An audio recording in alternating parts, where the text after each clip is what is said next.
In the heart of a bustling coffee shop, a person sits alone, not with a book or a phone, but simply observing the world around them. They're not waiting for someone, not killing time, but genuinely enjoying their own company. This isn't loneliness, it's a profound state of contentment.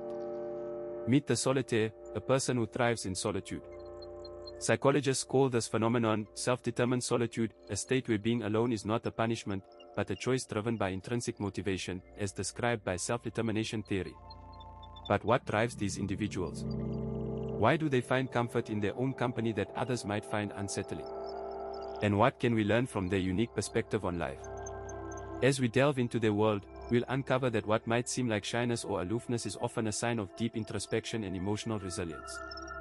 But first, let's explore the power of observation that solitude grants them. You possess a finely tuned internal compass, intuitively navigating social landscapes and discerning energetic resonance with remarkable accuracy. Your preference for solitude isn't an avoidance of others, but a deliberate act of self-stewardship, ensuring your energetic reserves are maintained at optimal levels for genuine engagement when it truly matters. In the quietude of a bustling cafe, she sits with a book, her eyes occasionally flickering up to observe the ebb and flow of people around her.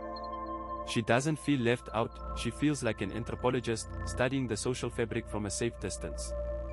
This is not shyness, this is sensory processing sensitivity, a trait identified by psychologist Elaine Aron, where individuals process information deeply and are more attuned to subtleties in their environment.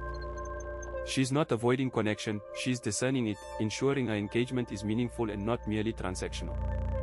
Her internal compass, owned by years of self-awareness, guides her towards interactions that resonate with her core values and leave her feeling energized, not drained. It's not about being antisocial, it's about being selectively social. Her solitude is not a void but a sanctuary. It's where she recharges, like a solar panel absorbing sunlight. This is her deliberate act of self-stewardship, a concept akin to self-determination theory, which emphasizes the importance of autonomy, competence, and relatedness in fostering well-being. She's not running from others, she's running towards herself, ensuring she's whole before she can fully engage with the world. When she does step into social scenarios, it's with intention and purpose. She's not there to fill space, she's there to create impact. Her solitude is a superpower, allowing her to conserve energy for moments that truly matter, like a reserve battery, fully charged for when it's needed most. This selective engagement is not about being exclusive, it's about being authentic. She's not keeping people at arm's length, she's inviting them in when the time is right.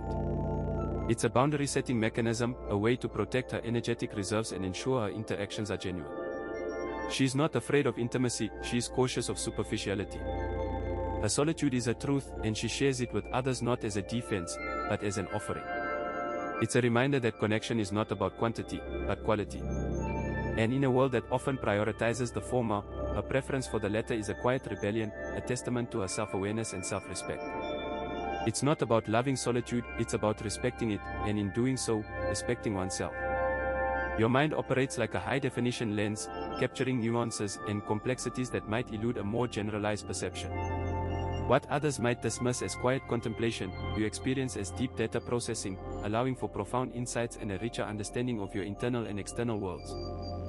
In the quiet corners of their world, these individuals are not merely resting, they are engaging in a sophisticated process akin to a computer's data processing.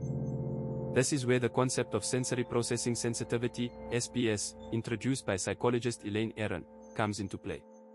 People with high SPS, often referred to as highly sensitive persons, HSPs, process information more deeply and thoroughly than others. They are not just thinking, they are analyzing, synthesizing, and storing information in a way that enriches their understanding. It's like comparing a standard definition television to a high definition one.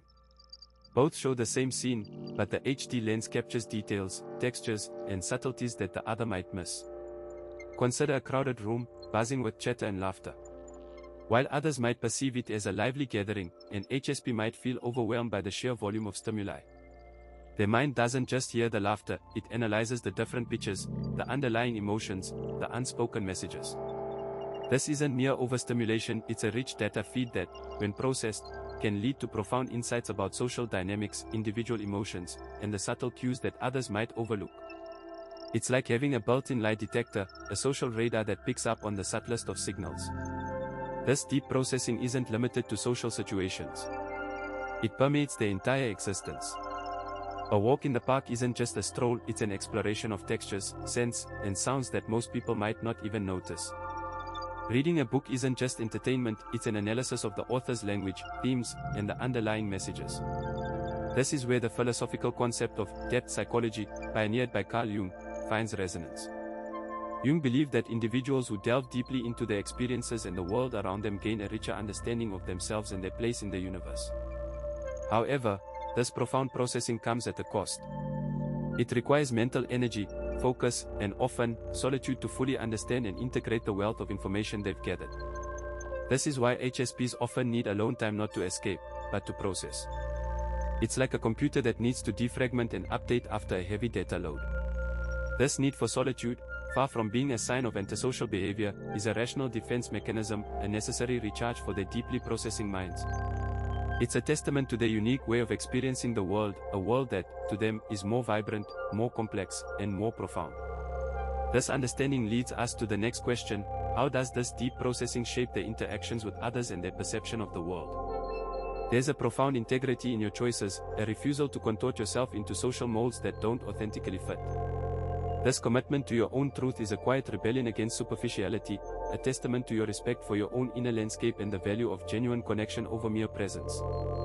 Choosing solitude is often misconstrued as a lack of social skills or an inability to connect. Yet, for those who cherish their alone time, it's a deliberate act of self-respect and authenticity.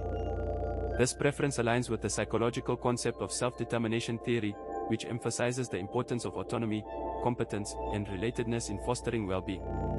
By prioritizing their own truth, these individuals are not rejecting society but asserting their need for genuine, meaningful interactions over forced, superficial ones. It's a quiet rebellion against the pressure to conform, a testament to their understanding that not all connections are created equal. Consider the scenario of a person declining a social invitation not out of laziness, but because the event holds no personal significance. They might be met with confusion or disapproval, but their decision is rooted in a deep-seated respect for their own time and energy. This isn't about shyness or social anxiety, it's about boundary setting, a crucial aspect of self-care. By choosing to engage only in interactions that resonate with their values, they are practicing a form of integrity that philosopher Friedrich Nietzsche might admire. In his works, Nietzsche often emphasized the importance of staying true to oneself, even in the face of societal expectations. Moreover, this commitment to authenticity fosters a profound sense of self-awareness. Those who love being alone often spend their time reflecting, creating, or exploring their passions, which aligns with the concept of sensory processing sensitivity. This trait, identified by psychologist Elaine Aron, describes individuals who process stimuli deeply and reflectively, often leading to rich inner lives and creative endeavors. Their solitude isn't a void but a space filled with personal growth and self-discovery. And this leads inevitably to the question: how does this deep respect for one's inner landscape influence their approach to relationships when they do choose to engage? You understand that true presence isn't about constant external validation, but about the quality of your inner experience. Your moments of aloneness are not voids, but rich, fertile grounds for experiencing the subtle, profound currents of existence, a conscious choice to deepen your connection to the present moment. In the quiet sanctuary of solitude, they find a depth of presence that eludes many. This is not the loneliness of absence, but the fullness of presence, a state psychologist Mihai Csikszentmihalyi might describe as a flow state, where one is completely immersed in the present moment. It's the difference between watching a sunset with a crowd, where the experience is diluted by the need to share and compare, and watching it alone, where the sky's hues are absorbed directly into the soul. The latter is not a lack of social interaction, it's a choice to experience the world in its rawest, most unfiltered form. The moments of aloneness are not voids but fertile grounds, much like the concept of negative capability that poet John Keats described, where one is capable of embracing uncertainty, living in mysteries, and doubts without any irritable reaching after fact and reason. It's in these moments that they might sit by a window, watching rain trace invisible paths down the glass, feeling the rhythm of the drops, the silence between them, the way the world outside blurs and sharpens with each streak. This is not avoidance, it's a conscious choice to connect with the subtle, profound currents of existence, a practice that philosopher Martin Heidegger might argue is a fundamental aspect of human being, or Dasein. These individuals understand that true presence isn't about constant external validation, but about the quality of their inner experience. It's a reversal of the looking glass self, a sociological concept where one's self-esteem is determined by how others perceive them. Instead, they cultivate self-awareness and self-acceptance, drawing strength from within. This inner strength is not about being an island, but about being a deep well, as philosopher Friedrich Nietzsche might suggest, where one draws sustenance from their own depths rather than the shallow waters of external approval. This is not isolation, it's a sanctuary, a place where they can explore their thoughts, feelings, and experiences without the noise of the outside world. As we've seen, solitude is not a prison, but a sanctuary for the introverted mind. It's where they recharge, reflect, and reconnect with their inner selves, much like the concept of self-actualization proposed by Abraham Maslow. It's not about being antisocial, it's about being selectively social. It's not about avoiding the world, it's about curating their energy and emotions. These individuals, often high in sensory processing sensitivity, as described by psychologist Elaine Aron, feel deeply and process intensely. Their solitude is not a shield, but a lens, allowing them to observe, understand, and appreciate the world in ways others might miss. So, if you find solace in solitude, if you feel most alive when you're alone, know that you're not alone in that. You're part of a unique group of individuals who see the world through a different lens. And this lens, this sensitivity, is not a weakness, but a superpower. In our next video, we'll explore another fascinating aspect of human psychology, the power of gratitude and how it can transform your life. We'll delve into the science behind it, the philosophy that supports it, and practical ways to cultivate it. So, stay tuned, and until then, embrace your solitude, cherish your thoughts, and remember, your mind is a world of its own.